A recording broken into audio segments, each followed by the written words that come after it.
Į naujus metus įžengėme ne tik su vis didesnė technologijų pažanga, bet ir su poreikiu naujoms pažintinėms strategijoms, kurios leistų mums geriau suprasti ir naudoti šias technologijas.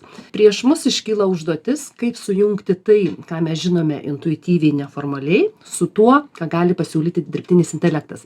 Tad šiandien tęsime tyrinėjančių pokalbių ciklą apie gyvasias neišreikštas intuityvinės žinias ir kalbėsime apie tai, kaip jos šioje eroje įtako švietimo vystymąsi ir kas naujo tame rasis. O mano pašnekovė šiandien turbūt Lietuvoje žinomiausia edukologė, socialinių mokslų daktarė Austėja Landsbergienė, ugdymo įstaigų Vaikystės sodas bei Karalienės Mortos mokykla steigėja. Labas, Austėja. Labai diena. Smagu labai pačią matyti. Ir pirmą klausimą, kurį noriu tau užduoti, kaip jūs suvokėt paprastai, kas tai yra tos gyvosios neišreikštos žinios arba dar angliškai vadinamos tacit knowledge žinios? Na, tai yra tai, kas galbūt nėra taip lengvai apčiuopiama, bet yra gyvybiškai būtina. Kai manęs klausėt, kokia ugdymo įstaigos ar ne rolė, vaidmuo žmogaus gyvenime. Tai sakau, viena yra mokyti ir išmokyti tą, ką mes apčiuopiame. Bet yra labai labai didelė dalis, kur tu mokai ir savo pavyzdžių, ir įvairiomis diskusijomis, ir pakeldamas šiukšlę, eidamas prieš mokinį ir taip jį mokydamas elgtis atitinkamai, ar užstodamas silpnesnį, kažkaip reaguodamas į situaciją. Tai yra būtent tai, ko mes negalime įvardinti, ko nesurašysi jokį čeklistą, ar ne? Bet turbūt tai yra tai, kas iš esmės mus daro žmogumi. Tai yra tai, kur dirbtinis intelektas, mūsų būdamas toks gudrus, nepasiveja. Ir klausydama jūsų pagalvojau, kad vienas iš tokių esmingiausių gyvųjų neišreikštųjų žinių mokymasis yra kopijavimas kitų. Taip. Ir noriu jūsų paklausti, kodėl dabar tai darosi ypatingai aktualu ir ką mes pamatėm per pandemiją? Tai visų pirma, apskritai, ką ir moksliniai tyrimai sako, ar ne, kad žmogus mokosi labiausiai, tai būtent imituodamas, mėgdžiodamas, ar ne, ir kartodamas. O kartojame tai, ką mėgdžiojame, ar ne, tiesiog tada gilėja tos žinios ir gebėjimai ir supratimai. Tai kas atsitiko per pandemiją? Mums taiga be galo sumažėjo žmonių, kuriuos mes galime mėgdžioti, skaičius. Ne, ir kai kalbame ypač apie tą amžiaus tarpsnį, kada tai yra svarbiausia. Tai reiškia jauni žmonės, jauni maži žmonės. Tai yra visi vaikai ir visi paaugliai. Ir šiandien jau mes netgi galime žvelgti atgal ir apibendrinti, dėl to, kad yra ir nemažai tyrimų ir analizių atlikta. Tai, tarkime, jeigu vaikas buvo 7-tokas, kai prasidėjo pandemija ir grįžo į mokyklą, nes kai kur pasaulyje vaikai grįžo vos ne po 2 metų į mokyklą, tai jie grįžo su tais būtent neapčiuopiamais gebėjimais ir įgūdžiais kaip 7-toko. Tarsi laikas būtų sustojęs. Ir, pradžioj niekas nesuprato, kas įvyko ir net mokytojai pradėjo sakyti, žinokit, po pandemijos kažkas atsitiko tiem vaikam, 9-tokai, kažkokie nebrandus, kažkokie neaiškus ir visa kita. Ir staiga kažkam, pirmam kilo mintis, kad bet jie elgėsi tai kaip 7-tokai, o 11-tokai kaip 9-tokai, o 5-tokai, kurie jau tarsi pereina į pagrindinę mokyklą ir jau turėtų būti ir ganėtinai savarankiški, ir ganėtinai atsakingi, elgiasi kaip 3-okai, kaip dar visiškai jaunučiai, mažučiai pradinukai. Tai pandemija parodė, kad būtent tas buvimas šalia kitų žmonių yra mums nepaprastai svarbus. Ir joks ekranas, kad ir kokia puiki pamoka yra per ekraną, tos gyvos pamokos pakeisti negali. Šiandien iš ryto važiuodama į laidą, man taip brėkštelėjo mintis, galvoju, matai kaip įdomu, kad greičiausiai tos neįmanomos išreikštos žinios, jos parodo ateities sociumo tendencijas ir aktualius poreikius. Ir tie žmonės, kurie jautriausi ir turi didžiausią sąveiką su kontaktą su realybė, jau jie tai įžvelgia. Nes iš principo, ką jūs dabar sakot, mano manimu, dar viešoje erdvėje daug labai yra diskusijų, tai online mokymas atstoja gyvą mokymosi ar neatstoja. Ir aš dabar iš jūsų girdžiu, čia nebeveta diskusija. Nebėra. Čia yra eksperimentas, kurį mums suteikia, pavadinkim, gamta plačiaja prasme, ir tas eksperimentas parodė, koks iššūkis laukia ir dabar jau jį reikia spręsti. Taip, nes iki pandemijos tai ta diskusija buvo validi. Ar ne? Nes, nebuvo tokios imties, nebuvo longitudinių tyrimų, nebuvo galimybės pamatuoti, o kas atsitiktų, jeigu ikimokyklinukai ar pradinukai mokytųsi virtualioje erdvėje. Ir staiga mes pamatėme, ar ne? Tarkim, kai mes kalbame apie ikimokyklinukus, tai mes tikrai ten ir įrašinėdavome pamokas, ir net knygelių skaitimą, ir paruošdavome tokius sektuvus tėvams ir visą kitą, bet ką mes pamatėme, kad jeigu tėtis arba mama su vaiku visą tai atlieka, visą tai žiūri, bet vis viena šalia yra ir kartu viską dainuoja ir pirštukų žaidimus atlieka, tai viskas vyksta sėkmingai. Bet jeigu tik įjungiamas kompiuteris, tai normalu, kad mažas vaikutis ir dėmesį daug trumpiau sutelkia ir jam sunku atlikti tas užduotis ir pavargsta greičiau. Ir labai labai panašiai buvo su pradinukais. Ne tokiu lygiu, bet jiems irgi jie vidury pamokos išeidavo, pradėdavo žaisti ir taip toliau ir panašiai, dėl to, kad susikaupus žiūrėti į ekraną tokio amžiaus vaikui net nėra net teisinga, jeigu mes norime ugdyti atsižvelgiant į amžiaus tarpsnių ypatumus. Taip. Ir dabar man iškilo iš atminties pamastymai eilė vizionierių, kad gyvas mokymasis bus tai elito mokymasis. Ir aš iki šiol nelabai suprasdavau, kodėl. Ir dabar labai aiškiai pradedu suprasti, kad online mokymasis, ir mes praeitoje laidoje kalbėjome su neuropsichologė, kad iš principo tai dar labiau stiprina autoriteto įtaką išorėje, nes mes pradedam suprojektuoti dirbtiną intelektą kaip į autoritetą, į mamą, tėtį, viršininką, vadovą, tai dar labiau stiprina ir greičiausia tas online mokymasis be gyvo stipraus mokymosi labiau formuos tokio vykdytojo, psichologiškai neišsivysčiusio suaugusio žmogaus mentalitetą. Ir matyti, ta informacija dabar yra tiek pasiklydusi, kad mes nebežinom, kas yra kas. Ir tada natūraliai kitas jums klausimas, kaip jums atrodo, ką švietime reikėtų daryti, kad stiprinti tą gyvą mokymosi, tą mėgdžiojimo, kopijavimą, kad to būtų daugiau, nes bet kuriuo atveju mes dalį funkcijų dirbtinio intelektui kaip įrankiui vis tiek deleguosim. Taip, tai aš turbūt nuo to norėčiau ir pradėti, ką mes galime deleguoti. Tai aš jokių būdų nesakyčiau, kad nereikia, venkime ir apsimeskime, kad to nėra, ar ne? Dėl labai paprastos priežasties.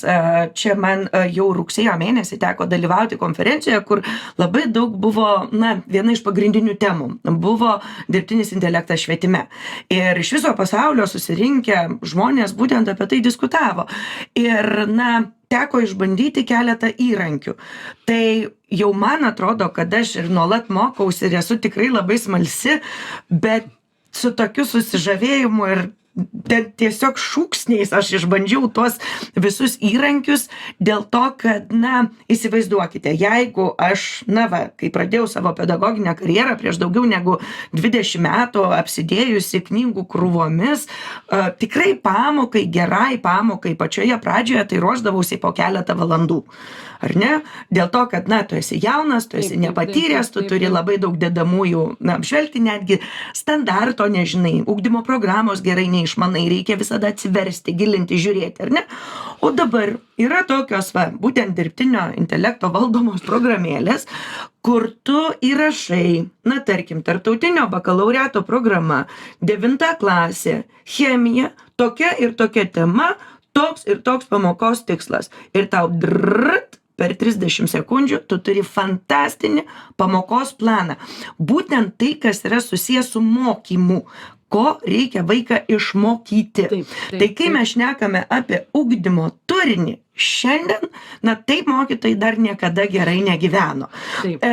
Klausimas, ar jie tą pasiima. Tai labai tikiuosi, kad pasiima, nes man netgi toje konferencijoje buvo pasakyta tokia frazė, jeigu jums šiandien mokytojas sako, kad jis labai ilgai planuoja, tai jisai atsilieka nuo šiuolaikinių technologijų ir nuo šios dienos atsilieka. Nes iš tiesų jau yra įrankiai, bet už to žodžio ir norėčiau kabintis. Įrankis, ar ne? Tai yra įrankis. Bet ką mes tada galime galvoti? Kaip aš pristatysiu tą turinį? Kaip aš sužadinsiu vaikų smalsumą? Nes man turinys sugeneruojamas per 30 sekundžių, ar ne? Na, turbūt minutę jau maksimum. Jeigu dėlį, pavyzdžiui, dar pasitelkiu, tai jau su skaidrėmis ir visais vizualais. Na, tai tarkim jau minutę užtruks labai ilgai, ar ne? 2 ilgiau negu šiaip. Bet po minutės aš jau turiu fantastinį pamokos planą. Ir tada aš jau pradedu galvoti, kokios yra pasaulio aktualijos. Ar ne, tarkim, aš dabar planuoju istorijos pamoką, mes šnekame apie Prancūzų revoliuciją ir ir šiandien, ar ne, diskutuojame, ar Ukrainai vertėtų būti Europos Sąjungoje. Ir ką apie tai šnekame, ar ne? Ir aš jau žiūriu kaip praturtinti mano pamoką, kaip ją kontekstualizuoti, kaip užduoti klausimus, vertybinius klausimus, moralinius klausimus, etinius klausimus, ko, dirbtinis intelektas man nesugeneruos atsižvelgdamas į kontekstą, nes, visi tie, kurie esate išbandę ChatGPT, turbūt puikiai žinote, kad kartais uždavus klausimą, jis parašo, mano žinios baigėsi 2021 metais, ar ne? Tiesiog aš neturiu naujausių žinių, jums reikėtų pasitikslinti.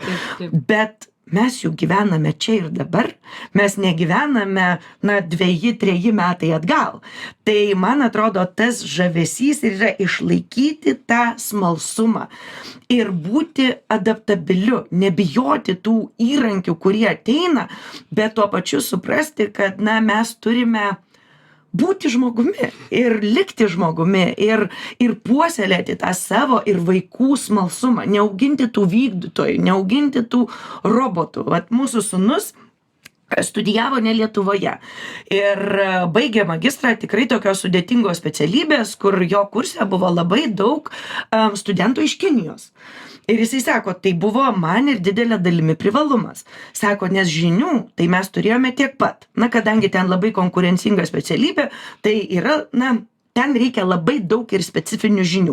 Bet sako, žinai, aš buvau tas, kuris užduoda klausimus, aš buvau tas, kuris ginčijasi, aš buvau tas, kuris kvestionuoja ir taip toliau ir panašiai. Ir sako, mane dėstytojai žinojo ir va dabar, kai žmogus galvoja tęsti toliau mokslus, jam nebuvo sudėtinga paprašyti rekomendacijos ir tos rekomendacijos, patys profesoriai turėjo ką parašyti, tas rekomendacijas. Tai va tai, kas mus apibrėžia kaip žmogų, mano nuomonė yra ne tos sausos žinios.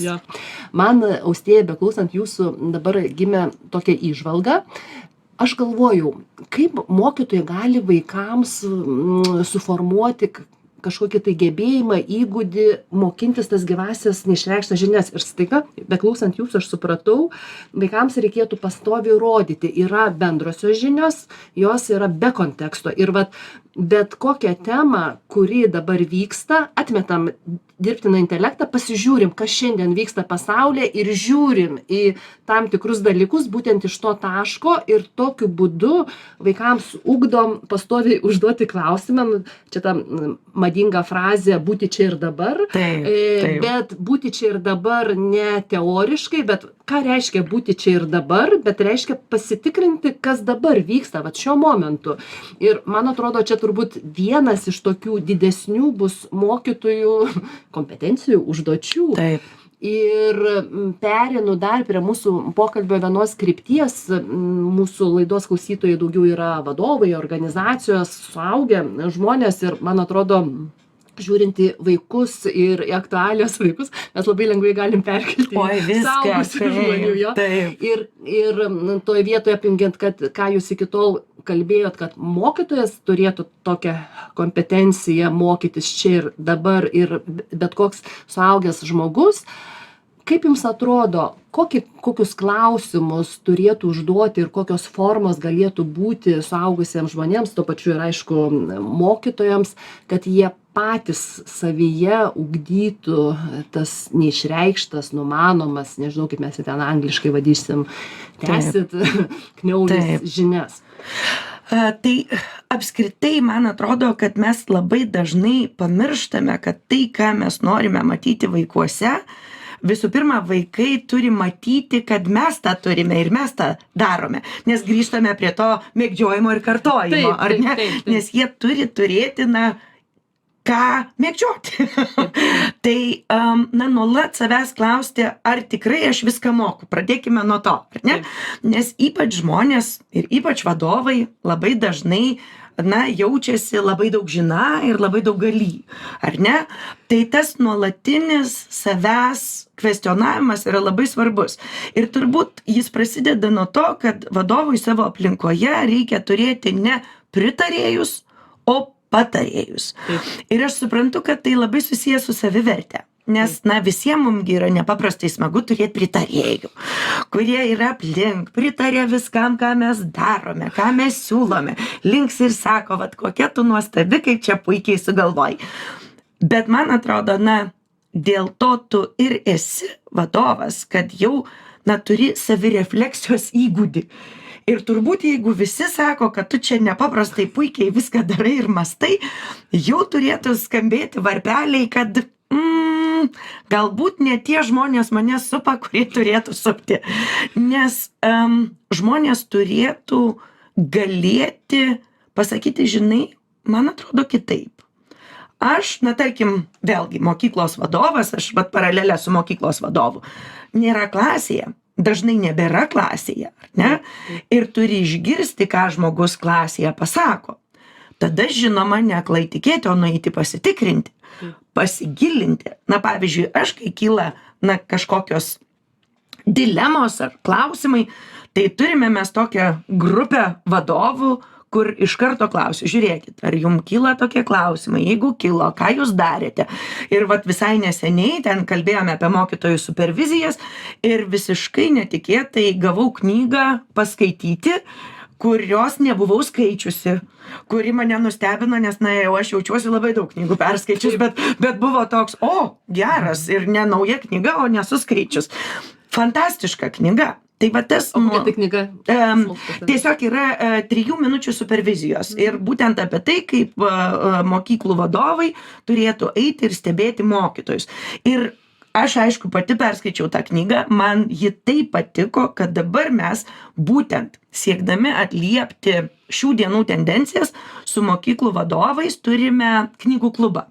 Ir nuolat skaitome knygas, jas aptarėme ir diskutuojame, žiūrime kokios įžvalgos, ką galėtume taikyti savo organizacijoje. Tai dabar tai yra knyga, kurią skaitome savo knygų klube, o po to jau kelsime į praktiką. Tai tas ir yra, nes žmonės ir pas mus irgi kartais užduoda klausimą, kiek galima, kaip metai, taip kažkokios inovacijos. Ir man atrodo, kad ne inovacijos ir ne pokyčiai, o tiesiog natūrali gyvenimo tėkmė. Ir šiandien ta tėkmė yra tokia greita, kad tai pradeda jau atrodyti, tarsi kiekvienais metais yra labai dideli pokyčiai.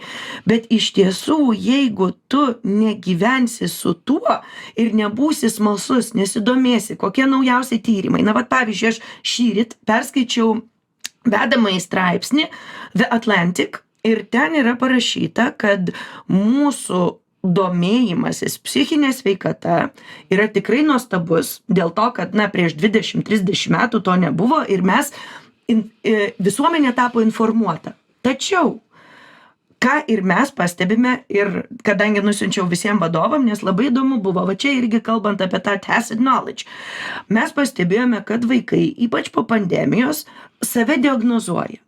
Tai depresija, tai nerimas, tai ten vos ne bipolinis sutrikimas ir visa kita. Ir sakau, na man čia toks socialinių tinklų fenomenas. Ir ką jūs manot, straipsnis yra būtent apie tai, nuo 21 atliktas tyrimas, tą ir įrodė, kad kartais galima šnekėti ir per daug. Tai įsivaizduojate, jeigu, pavyzdžiui, aš neskaityčiau, nesidomėčiau, aš vis dar galvočiau, kas čia vyksta. O dabar, kai perskaitai naujausią tyrimą, žinai, iškart gali šnekėti su mokyklos psichologu, su mokytais, kad kartais stabdytų tas kalbas ir tie influenceriai, kurie neturi išsilavinimo, bet šneka apie psichikos, ar emocinės problemas ar iššūkius, nebūtinai daro gerą darbą. Ja. Mūsų laida jau atėjo į pabaigą ir paskutinė įžvalga, kurią iš mūsų laidos dar noriu pasidalinti, ką išgirdau iš jūsų, kad iš principo mes vėl šnekam apie tą patį kritinį mąstymą, ne? Ir dabar jisai darosi ypatingai aktualus ir tas mokymasis per bendrą veikimą, atsisakyti, kad aš visko žinau, paklausyti, ką kalba kita, kažką padaryti bendrai, jūsų atveju perskaityti knygą ir mokytis vieni iš kitų ir tokiu būdu gimsta įžvalga, kuri yra neatitrūkusi nuo realybės ir nėra padiktuota dirbtino intelekto ar blogerių ar kitų autoritetų. Tikrai taip, tikrai taip. Ačiū labai, Austėja, kad atėjote į mūsų pokalbį. Šiandien mano pašnekovė buvo socialinių mokslų daktarė Austėja Landsbergienė, edukologė ugdymo įstaigų Vaikystės sodas bei Karalienės Mortos mokykla steigėja. O šnekučiavomės mes apie tai, kaip gyvosios neišreikštos, numanomos, intuityvios, ar mes kažkaip tai dar kitaip vadintume, žinios įtakos mūsų švietimą ir ką jau reikėtų atkreipti šiandien.